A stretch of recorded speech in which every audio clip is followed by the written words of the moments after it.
दर्द है वो किस चीज़ से गुजर रहे हैं, जो उनको मसाइल पेश आ रहे हैं, किस तरह उनको उनके अपनों से दूर रखा गया है गैर आइनी गैर कानूनी तरीके से, वो आपने देख लिया।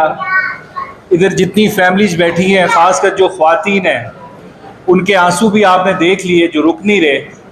और उसकी वजह क्या है? उसकी वजह यह है या इनका भाई या इनका बेटा या इनका वालिद इस वक्त शदीद तरीन मुश्किलात का सामना कर रहा है।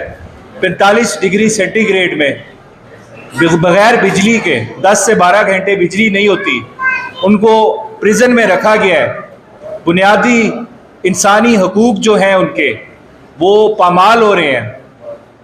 मेरे ख्याल से ये कोई एग्जैजरेशन नहीं होगी अगर हम कहें कि जो कैदियों को जिस तरह गौंतनामा बे में रखा जाता है, यहाँ भी इन लोगों को उस तरह रखा जा रहा है। हफ्ते में एक दिन मुलाकात होती है, वो भी कभी फ़ोन आता है कि जी आज मुलाकात नहीं हो सकती।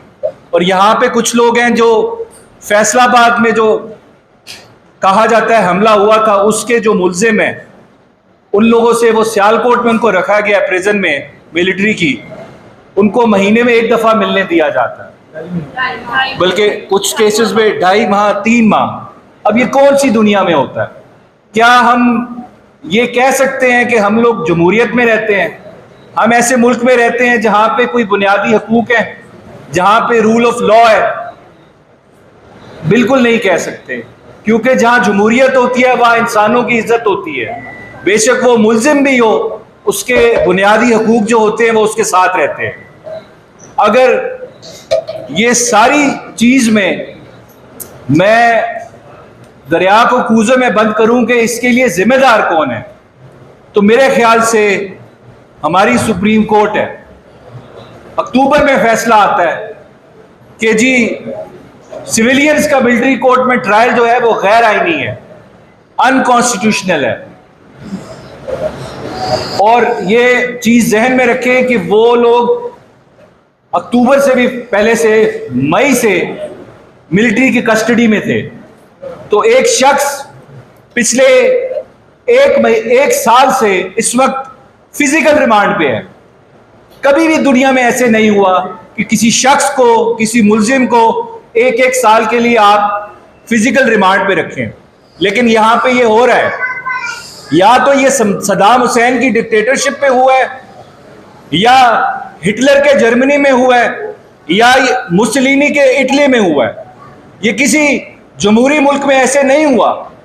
या तो हमें आप याद दिला रहे हैं कि ये ज़ियाउल हक का पाकिस्तान है, जिसमें लोगों पे जुल्म किए गए, और ऐसे जुल्म किए गए कि जिसको हम अगर अल्फाज में बयान करना चाहे तो मेरे ख्याल से हम सब कांप जाएंगे। मैं चीफ जस्टिस ऑफ पाकिस्तान से एक रिक्वेस्ट करूंगा, देखें, एक जो पावर होती है उसके बारे में एक ही चीज परमानेंट होती है कि इट इज नेवर परमानेंट। आपके टोटल 150 दिन रह गए, उसमें भी गर्मियों की छुट्टियां अगर आप निकाल दें, 2-3 महीने आपने चीफ जस्टिस और रहना है। आपके पास केस आता है एक लकड़ी के बल्ले का, निशान का, आप उसको 1 दिन में डिसाइड कर देते हैं, 2 दिन में। रात 11 बजे तक अदालत चलती है। यहां तो सांस लेने वाले जिंदा इंसान हैं जिनका केस पिछले 1 साल से सुप्रीम कोर्ट सुन रही है, लेकिन उस पर फैसला नहीं हो पा रहा कि क्या ये लोग मिलिट्री कस्टडी में इनका ट्रायल होगा या इनका नॉर्मल सिविल प्रिजन जो एंटी टेररिस्ट कोर्ट है वहां पे ट्रायल होगा। अगर सुप्रीम कोर्ट इस चीज का फैसला नहीं कर सकती तो मेरे ख्याल से सुप्रीम कोर्ट का होने का कोई फायदा नहीं रहेगा। फिर अदालत जो है वो फंक्शन करती है सिर्फ अवाम के एतमाद से। अगर वो आइन और कानून के मुताबिक फैसला करे तो अवाम अदालतों की इज्जत करती है, अगर नहीं करते तो अवाम इज्जत नहीं करती। आप लोग इररेलेवेंट हो जाते हैं। इस वक्त आप बड़े इंपॉर्टेंट दोराहे पे खड़े हैं। एक तरफ आइन खड़ा है, एक तरफ कानून खड़ा है, एक तरफ बुनियादी हकूक हैं, एक तरफ जमहूरियत है, और एक तरफ फर्द वाहिद की ख्वाहिशात हैं। आपने आइन को ऊपर रखना है कि ख्वाहिशात को ऊपर रखना है? ये इस वक्त हमारी सुप्रीम कोर्ट ने एक साइड चूज करनी है, और ये पहली दफा नहीं हुआ कि सुप्रीम कोर्ट के पास इस तरह की ऑप्शन आई है। ये जब से पाकिस्तान बना है सुप्रीम कोर्ट के पास ये ऑप्शन आई है। सुप्रीम कोर्ट पहले मौलवी तमीजुद्दीन केस आया, फिर 200 केस आया, आसमा जिलानी केस आया, आपके पास नुसरत भुट्टो केस आया, बेशुमार केसेस आए। सुप्रीम कोर्ट ने जब ताकत के आगे झुक के नजरिया जरूरत के मुताबिक फैसला किया तो उस सुप्रीम कोर्ट की किसी ने इज्जत नहीं की। उसी सुप्रीम कोर्ट की इज्जत हुई, उन्हीं जजेस की इज्जत हुई जिन्होंने आइन के ऊपर नजरिया जरूरत को फोकियत नहीं दी, आइन की पामाली को बचाया। और ये केस जो मिलिट्री कोर्ट्स का है, ये आइन का ही केस है, क्योंकि आइन कहता है आर्टिकल 175 में कि एग्जीक्यूटिव ब्रांच ऑफ स्टेट जो है वो जुडिशियल फंक्शंस परफॉर्म नहीं कर सकती। और जो ट्रायल हो रहा है इन लोगों का, एक कर्नल साहब कर रहे हैं, वो मिनिस्ट्री ऑफ डिफेंस के ही मुलाजिम है।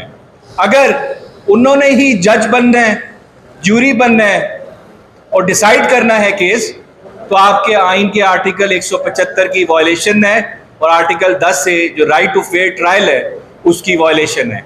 इस वजह से सुप्रीम कोर्ट से मेरी रिक्वेस्ट है, 1 महीना हो गया कि आप लार्जर बेंच बनाया, आपको रिक्वेस्ट की थी बेंच ने, नहीं बना। इस केस को भी उसी तरह ट्रीट करें जिस तरह लकड़ी के बल्ले के केस को ट्रीट किया गया।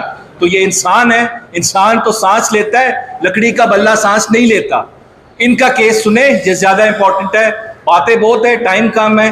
मैं रबिया बाजवा साहब से रिक्वेस्ट करूंगा वो कोई बात कर ले, क्योंकि हमारी बड़ी सीनियर एक्स वाइस प्रेसिडेंट भी है मोहतरमा रबिया का ही केस है, क्योंकि आइन कहता है आर्टिकल 175 में कि एग्जीक्यूटिव ब्रांच ऑफ स्टेट जो है वो जुडिशियल फंक्शंस परफॉर्म नहीं कर सकती। और जो ट्रायल हो रहा है इन लोगों का, एक कर्नल साहब कर रहे हैं, वो मिनिस्ट्री ऑफ डिफेंस के ही मुलाजिम है। अगर उन्होंने ही जज बनना है, जूरी बनना है और डिसाइड करना है केस, तो आपके आइन के आर्टिकल 175 की वायलेशन है और आर्टिकल 10 से जो राइट टू फेयर ट्रायल है उसकी वायलेशन है। इस वजह से सुप्रीम कोर्ट से मेरी रिक्वेस्ट है, 1 महीना हो गया कि आप लार्जर बेंच बनाया, आपको रिक्वेस्ट की थी बेंच ने, नहीं बना। इस केस को भी उसी तरह ट्रीट करें जिस तरह लकड़ी के बल्ले के केस को ट्रीट किया गया। तो ये इंसान है, इंसान तो सांस लेता है, लकड़ी का बल्ला सांस नहीं लेता। इनका केस सुने, ये ज्यादा इंपॉर्टेंट है। बातें बहुत है, टाइम कम है। मैं रबिया बाजवा साहब से रिक्वेस्ट करूंगा वो कोई बात कर ले, क्योंकि हमारी बड़ी सीनियर एक्स वाइस प्रेसिडेंट भी है मोहतरमा रबिया